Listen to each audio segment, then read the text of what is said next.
নরসিংদীর স্টেডিয়াম সংলগ্ন শহীদ মিনার শিল্পপতির কোরবানির গরু বেঁধে ভাষা শহীদদের অবমাননা। রবিবার নরসিংদী সদর উপজেলার স্টেডিয়াম প্রাঙ্গণে এই চিত্র দেখা গেছে। নরসিংদী জেলা স্টেডিয়াম সংলগ্ন শহীদ মিনারে এরকম ঘটনায় মারাত্মক ক্ষোভ প্রকাশ করেছেন স্থানীয় মুক্তিযোদ্ধা সহ সচেতন মহল।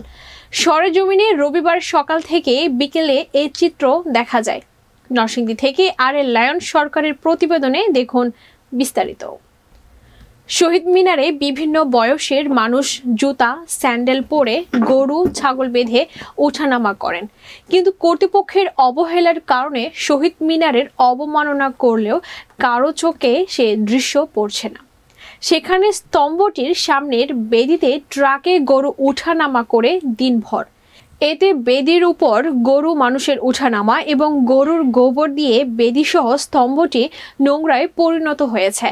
মনুহরদি থেকে গরু বহন করে আনা ট্রাক ড্রাইভার নাম না জানানোর শর্তে বলেন, এই গরু বিশিষ্ট ব্যবসায়ী নরসিংদীর দানবীর আব্দুল কাদের মোল্লা সাহেবের কোরবানির জন্য আনা হয়েছে।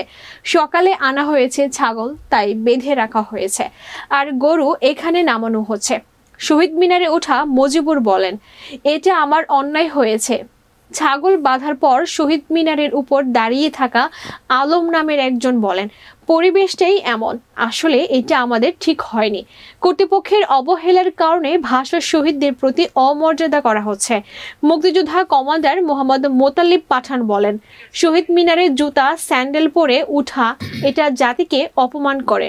কর্তৃপক্ষের অবহেলার কারণে এমন নেক্কারজনক ঘটনা ঘটেছে।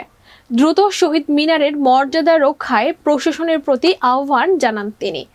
নরসিংদী জেলা প্রশাসক ও জেলা ম্যাজিস্ট্রেট বদিউল আলম জানান, এটা আবেগ অনুভূতির বিষয়।